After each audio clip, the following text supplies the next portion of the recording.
श्रीराम समर्थ. श्रोते हो, आपण ऐकत आहात श्री गोंदवलेकर महाराज यांचे प्रवचन. भगवंताला पाहण्यास स्वांतर शुद्ध करावे, अंते मतिही सागतिही असे एक वचन आहे. जन्माचे खरे कारण शोधून पाहिले तर हेच आढळेल की वासनेमुळे जन्माच्या फेऱ्यात आपण सापडलो. जन्माच्या पाठीमागे मरण हे ठेवलेलेच असते. जन्ममरणाचा ओघ सतत चाललेला आहे. वासना आधी काय जन्म आधी या वादात पडणे म्हणजे बीज आधी का झाड आधी यासारख्या जगाच्या अंतापर्यंत कधी न सुटणाऱ्या प्रश्नाबद्दल काथ्याकूट करणे होय. आपल्याला नडते कुठे ते पाहावे. विषयातच आपण गुंतून राहतो ते सोडावे. असत्यातूनच सत्य कसे जाणता येईल ते पाहावे. इथून कोणीतरी गेले असे सावलीवरून आपण म्हणतो, त्याप्रमाणे ही जगतरूप सावलीच आहे. तिला असणारे खऱ्याचे अधिष्ठान जो ईश्वर, त्याला आपण जाणून घेण्याचा प्रयत्न करूया. आपल्या डोळ्यांवर विषयाची धुंदी असल्यामुळे सर्व ठिकाणी भरलेला भगवंत आपल्याला नाही पाहता येत. त्याला पाहण्यासाठी दृष्टी निराळी करावी लागते. आपण आपले अंतरंग साफ केले तर तशी दृष्टी येते. आपण कोणा स्त्रीकडे पाहू लागलो तर आपली जशी वृत्ती असेल तशी ती दिसते. कामी असेल त्याला ती तशी दिसू लागेल आणि सात्विक असेल त्याला ती मातृश्रीच दिसू लागेल. म्हणून काय की जोपर्यंत आपले अंतःकरण शुद्ध नाही तोपर्यंत आपल्याला सर्वत्र भगवंत दिसणार नाही. भगवंत सर्व ठिकाणी पाहताना तो आपल्यातही आहे हे पाहिले पाहिजे. जोपर्यंत भगवंत आपल्यात आहे हे दिसून येत नाही तोपर्यंत तो इतरात असलेला आपल्याला दिसणार नाही. म्हणून भगवंत सदा सर्व काळ आपल्यात आहे हे पाहू लागले पाहिजे.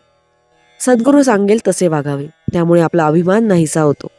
संतांचा थोडासा कटाक्ष जो कर्ममार्गावर आहे तो याचकरिता की कर्म करण्याने अभिमान येतो, आणि त्याउलट गुरु आज्ञेत वागल्याने तोच अभिमान नाहीसा होतो. इथे अशी शंका वाटेल की गुरु तरी नामस्मरण करायला सांगतात म्हणजे कर्म आहेच ना. वैद्याने एका रोग्याला सांगितले की तू काही खाऊ नकोस.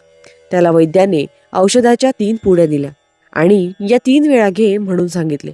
त्यावर तो रोगी म्हणाला, तुम्ही काही खाऊ नका म्हणता आणि या पुड्या घ्या म्हणून सांगता, हे कसे? त्यावर वैद्याने सांगितले की पूर्वी जे अजीर्ण झाले आहे त्याचा नाश करण्यासाठी या पुड्या उपयोगी आहेत. त्याप्रमाणे गुरु आपल्याला नामस्मरण करायला सांगतात, ते पूर्वीचा विषयाचा अनुभव नष्ट करण्यासाठी. जो आपली विषय वासना कमी करून आपल्यामध्ये नामाचे प्रेम उत्पन्न करील तो खरा सद्गुरू होय. भावार्थ: प्रपंच व परमार्थ यांचा 36चा आकडा पाहून संतांनी तडजोड करण्याचा प्रयत्न केला. नामस्मरण करीत करीत प्रपंच करा, हीच ती तडजोड. जानकी जीवन स्मरण जय जय राम. महारुद्र हनुमान की जय. समर्थ रामदास स्वामी महाराज की जय. सब संतन की जय.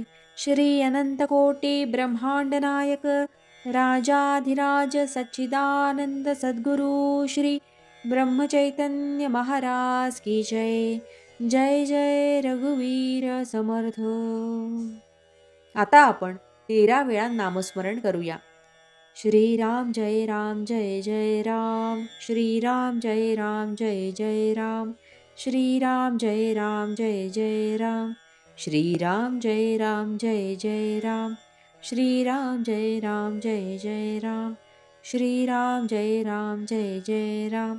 श्रीराम जय राम जय जय राम. श्रीराम जय राम जय जय राम. श्रीराम जय राम जय जय राम. श्रीराम जय राम जय जय राम. श्रीराम जय राम जय जय राम. श्रीराम जय राम जय जय राम. श्रीराम जय राम जय जय राम. जय श्रीराम.